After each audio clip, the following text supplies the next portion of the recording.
Hello friends, मैं हूं advocate Nitish Banka. आप हैं मेरे YouTube channel let's speak legal में। आज मैं आपके सामने एक बहुत ही बेहतरीन वीडियो प्रस्तुत करने वाला हूं।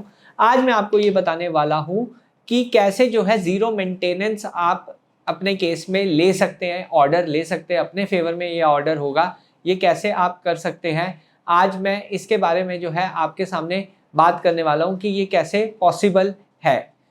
देखिए क्या होता है कि जब भी मेंटेनेंस का केस फाइल होता है वाइफ साइड से, जनरली ये प्लीडिंग्स होती हैं कि जी वो काम नहीं कर सकती, वो कमा नहीं सकती है, वो एक तरीके से डिपेंडेंट है अपने हस्बैंड पे, उसको मेंटेनेंस चाहिए और रिक्वायरमेंट है और हस्बैंड जो है पे नहीं कर रहा है। तो ये सब स्टैंडर्ड एक प्लीडिंग्स होती है हर मेंटेनेंस केस में आप देखेंगे।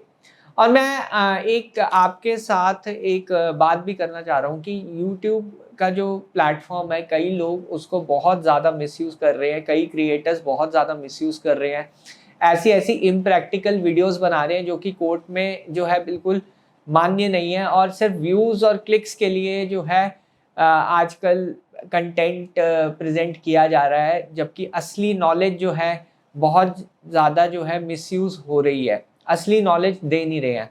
तो यहाँ पे जो है मैं आपको लाइव केस एग्जांपल बता रहा हूँ, इसके साथ जो है पूरी स्ट्रैटेजी बता रहा हूँ आपको, जजमेंट दूंगा जो मैंने अपने क्लाइंट के लिए लिया है। ऑब्वियसली उसका जो भी नाम वाम है वो नहीं आपको डिस्क्लोज करूंगा, बट आपको वो जजमेंट दूंगा जो मैंने अभी अभी जो इस कोर्ट से हासिल की है, और रियल और प्रैक्टिकल जो है स्ट्रैटेजी आपको बताऊंगा। देखिए मैं जो है क्लिक्स और व्यूज़ के लिए वीडियोस नहीं बनाता हूँ, मैं आपको प्रैक्टिकल जो है एग्जांपल देके आपके केसेस में हेल्प हो, ये मेरा मेन ऑब्जेक्टिव होता है।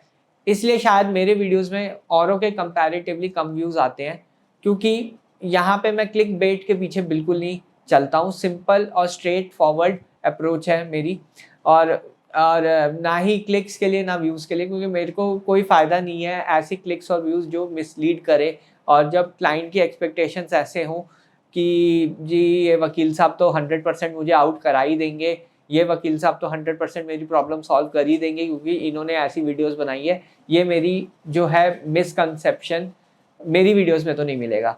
तो सॉरी, कई लोगों को डिसअपॉइंटमेंट होती है कि मैं जो है जब भी वीडियोस बनाता हूँ ऐसी बातें नहीं करता जो बिल्कुल इम्प्रैक्टिकल हो।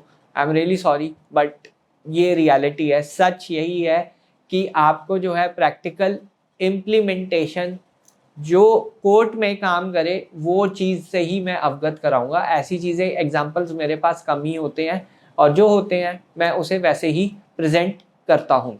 तो अब आ जाते वापस टॉपिक पे। टॉपिक पे ये है कि जो मेंटेनेंस है वो कैसे ज़ीरो हुई, इस पे जो है थोड़ा बात करते हैं। देखिए क्या है कि सबसे पहले तो इसमें बच्चा नहीं था, चाइल्ड नहीं था, सबसे अच्छी बात ये थी। और दूसरा, वाइफ साइड ने अपने इनकम एफिडेविट में ये शो किया था उसके अकाउंट में 0 रुपीज़ आते हैं, कुछ नहीं कमाती वो, और उसके पास काम करने की क्षमता नहीं है। फिर मैंने अपने क्लाइंट से पूछा, इनिशियली मैंने अपने क्लाइंट को यही कहा कि 1/3 तो तेरा जो भी मेंटेनेंस है, अगर तू 40,000 कमाता है तो 1/3 तो तुम्हारा जाएगा, 10,000 रुपीज़ तो आपके जाएंगे मेंटेनेंस में, आपको देना ही पड़ेगा वाइफ साइड को, क्योंकि आपके पास कोई प्रूफ नहीं है कि वो जो है अर्निंग है।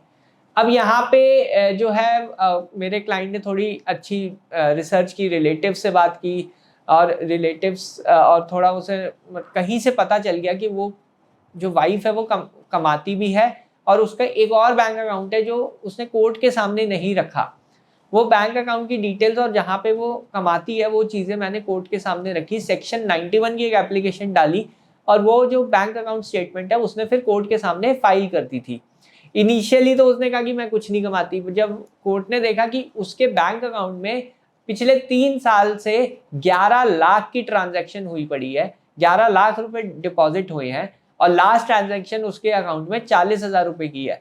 तो कोर्ट ने ये देखा, जब वो 11 लाख रुपए उसके अकाउंट में आ रही है, उसने इनकम एफिडेविट में ये डिस्क्लोज किया वो काम नहीं करती है, उसके पास कोई सोर्स ऑफ इनकम नहीं है, और वहां पे जो अकाउंट स्टेटमेंट जो उसने डिस्क्लोज नहीं की थी उसमें 11 लाख रुपए आए हुए हैं, और साथ ही साथ उसका जो लास्ट जो अमाउंट आया था वो 40,000 रुपए का आया हुआ था, वो भी कोर्ट को उसने एक्सप्लेन नहीं किया।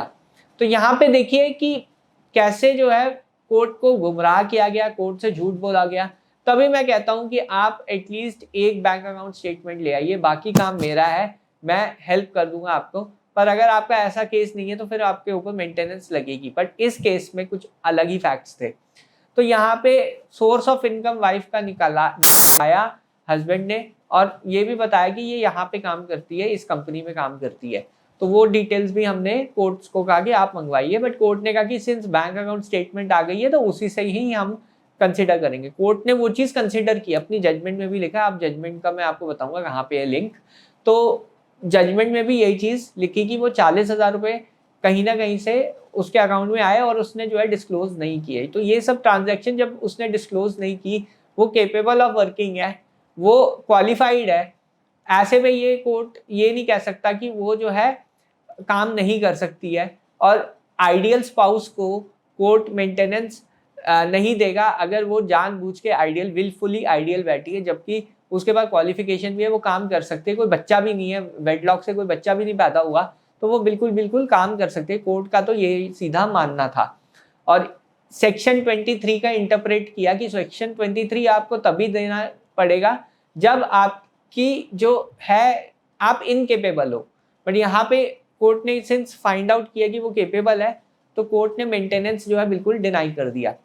साथ ही साथ कोर्ट ने ऑन रिकॉर्ड डॉक्यूमेंट देखे कि कोर्ट ने ये देखा कि जो कंप्लेनेंट है वो रेंटल अकोमोडेशन में रहती है, उसने अपने इनकम एफिडेविट में लिखा, पर कोर्ट ने उसके काउंसिल से इंक्वायरी की कि अभी कहाँ रह रही है ये। तो उसके काउंसिल ने सीधा कहा कि वो अभी पेरेंट्स के साथ पेरेंटल होम में रह रही है। तो यानी वाइफ को रेंटल इनकम की भी कोई रिक्वायरमेंट नहीं है, ना ही उसने कोई रेंट एग्रीमेंट ऑन रिकॉर्ड लगाया। वाइफ साइड ने ये भी लिखा अपने इनकम एफिडेविट में कि वो 35,000 से 40,000 रुपए उसके महीने का खर्चा है, पर उसने ये नहीं बताया कि वो खर्चा कौन अभी बेयर कर रहा है, कैसे वो खर्चा उठा रही है। वो बिल्कुल प्लेन उस पर साइलेंट है। नंबर 1 वो केपेबल ऑफ वर्किंग है, वो काम कर सकती है। नंबर 2 जो उसने खर्चा लिखा वो कोर्ट के सामने नहीं बताया कि वो अब कहाँ से बेयर कर रही है। नंबर 3 उसने अपने सोर्स ऑफ इनकम का मेंशन नहीं किया कोर्ट के सामने कि 11 लाख रुपए उसके अकाउंट में है, और इनकम एफिडेविट में ये कह रही है कि मेरा कोई सोर्स ऑफ इनकम नहीं है। बट 11 लाख रुपए का सोर्स का एक्सप्लेनेशन जो है नहीं किया वाइफ साइड ने। तो मेंटेनेंस जो है इस केस में बिल्कुल जीरो हो गया। कोर्ट ने हस्बैंड साइड की भी चीज़ें डिस्कस की हैं इस जजमेंट में। हस्बैंड साइड की इनकम देखिए कि वो 39,000 40,000 के अराउंड कमाता था। हस्बैंड साइड के डिपेंडेंट्स देखिए, मदर फादर उसके ऊपर ओल्ड एज है, वो डिपेंडेंट है। और साथ ही साथ उसके जो भी खर्चे हैं वो सब चीज़ें कोर्ट ने कंसिडर करते हुए जीरो मेंटेनेंस का ऑर्डर दिया इस केस में, क्योंकि वाइफ जो है उसने डिस्क्लोज नहीं की अपनी इनकम। तो यहाँ पे देखिए प्रैक्टिकल एग्जांपल आपको दे रहा हूँ, इससे बेहतर एग्जांपल आपको नहीं मिलेगा। अगर आपको ये जजमेंट चाहिए और ये आर्टिकल आपको पढ़ना है इस बारे में, तो डिस्क्रिप्शन बॉक्स में लिंक है, उस पर क्लिक कीजिए, फॉर्म भरिए, ये जजमेंट आपके को PDF फॉर्म में मिल जाएगी। आपको इसमें जो भी मैं अभी वीडियो में बताया वो सब चीज़ें जो है हम इस जजमेंट में ऑलरेडी है। तो ये जजमेंट को पढ़िए, हो सकता है ये आपके केस में भी एप्लीकेबल हो। एक और चीज़ आप करिए कि कमेंट में कि क्या आपका सिमिलर केस है या नहीं है, ये ज़रूर कमेंट बॉक्स में लिख दीजिए। बहरहाल वीडियो देखने के लिए बहुत बहुत धन्यवाद। अगर आपको ये वीडियो पसंद आई है तो प्लीज़ मेरे चैनल को सब्सक्राइब कीजिए, वीडियो को लाइक कीजिए। धन्यवाद, थैंक यू वेरी मच।